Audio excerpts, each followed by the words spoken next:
नमस्कार, एच मराठीमध्ये आपलं सहर्ष स्वागत आहे। सागर, आज आपण पुरंदर तालुक्यातील ज्या राजांचा आद्य क्रांतीवीर राजे उमाजी नाईक म्हणून अख्ख्या महाराष्ट्रामध्ये ओळख आहे त्या बिवडी गावामध्ये आहोत। आणि या बिवडी गावामध्ये जय मल्हार क्रांती संघटनेचे राज्याचे अध्यक्ष जे अतिशय तळागाळापर्यंत प्रत्येक गावागावामध्ये जाऊन जय मल्हार क्रांती संघटनेसाठी अहोरात्र झटत आहेत, ते आज या ठिकाणी 7 सप्टेंबरला मुख्यमंत्री महोदय यांची 7 सप्टेंबर रोजी जयंती आहे। त्या जयंतीचं नियोजन करण्यासाठी या ठिकाणी राष्ट्रीय अध्यक्ष लोकनेते दौलतनाना शितोळे साहेब यांच्या मार्गदर्शनाखाली बैठक आयोजित केली होती। या बैठकीच्या निमित्त काय दिशा ठरवण्यात आली त्याविषयी आपण त्यांच्याकडून माहिती घेऊया। सर, काय सांगाल, आज कशा प्रकारे 7 सप्टेंबर जयंतीची दिशा ठरवण्यात आली, काय सांगाल? आज बिवडी या ठिकाणी जय मल्हार क्रांती संघटनेचे संस्थापक राष्ट्रीय अध्यक्ष लोकनेते दौलतनाना शितोळे साहेब यांच्या मार्गदर्शनाखाली मीटिंग संपन्न झाली। या मीटिंगमध्ये येणाऱ्या 7 सप्टेंबरला बिवडी या ठिकाणी आपल्या महाराष्ट्राचे मुख्यमंत्री आदरणीय देवाभाऊ फडणवीस साहेब या ठिकाणी उपस्थित राहणार आहेत।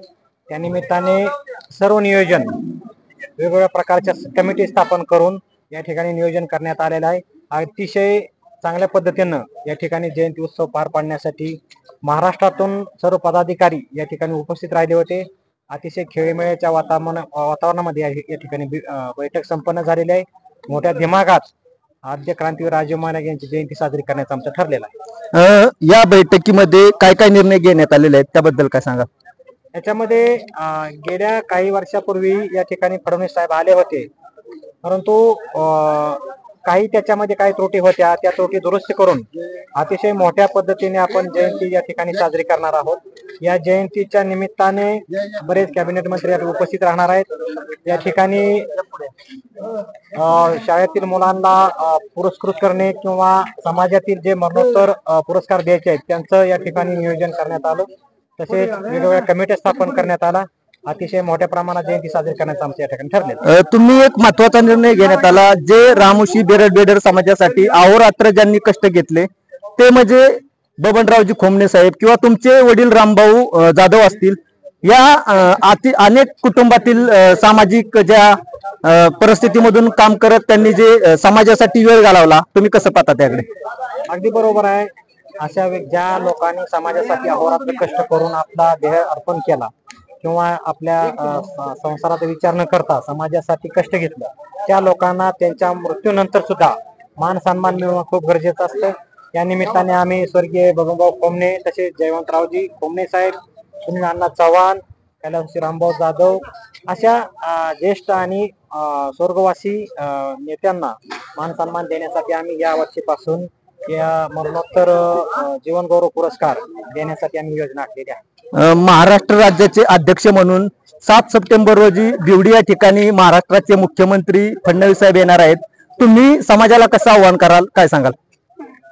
खरं तर 7 सप्टेंबरला महाराष्ट्रामध्ये संपूर्ण महाराष्ट्रामध्ये शासकीय जयंती साजरी होणार आहे, परंतु त्या दिवशी मोठ्या प्रमाणात संपूर्ण महाराष्ट्रातील रामोशी बेरड किंवा बहुजन समाजाच्या वतीनं बिवडी या ठिकाणी जयंती होत आहे। तरी तमाम महाराष्ट्रातील सर्व जाती धर्मातील लोकांनी या आद्य क्रांतिकारक जयंती उत्सवासाठी सर्वांनी सहकुटुंब सहपरिवार महिला सहित उपस्थित राहावं आणि आपल्या महाराष्ट्राचे लाडके मुख्यमंत्री देवेंद्रजी फडणवीस साहेब यांच्या सेवेची शोभा वाढवावी, तसेच आद्य क्रांतिकारक राजे उमाजी नाईक यांच्या जयंतीचा मेसेज संपूर्ण जगामध्ये जावा, यासाठी लाखोच्या संख्येने या ठिकाणी उपस्थित राहावं अशी माझी इच्छा। तुम्ही अध्यक्ष झाल्यापासून राज्यामध्ये प्रत्येक जिल्ह्यामध्ये तालुक्यामध्ये जात आहे, कशा प्रकारे तुमची संवाद यात्रा चालू आहे, काय सांगाल? जनसंवाद यात्रेचा विचार केला तर 80% भागामध्ये पर्यंत आता जनसंवाद यात्रा टप्पा 2 पोहोचलेली आहे। सोलापूर किंवा आता थोड्याशा जिल्ह्यामध्ये इतर जिल्ह्यामध्ये भागामध्ये जायचं राहिलेलं आहे। अतिशय चांगला त्या ठिकाणी प्रतिसाद मिळत आहे। त्या ठिकाणी आम्ही आद्य क्रांतिकारक राजे उमाजी नाईक यांच्या नावाने जे आर्थिक महामंडळ स्थापन झालंय त्याच्याविषयी प्रचार व प्रसार करणे व पदाधिकारी निवडणे अशा प्रकारचं आमचं काम चालू आहे। नक्कीच हे होते जय मल्हार क्रांती संघटनेचे महाराष्ट्र राज्याचे अध्यक्ष अंकुशरावजी जाधव सर, आणि त्यांनी 7 सप्टेंबरला आपल्या मुलाबाळांसहित 7 सप्टेंबरला बिवडी या ठिकाणी आद्य क्रांतीवीर राजे उमाजी नाईक यांच्या जयंतीसाठी उपस्थित राहावं असे आवाहन केलेलं आहे। धन्यवाद।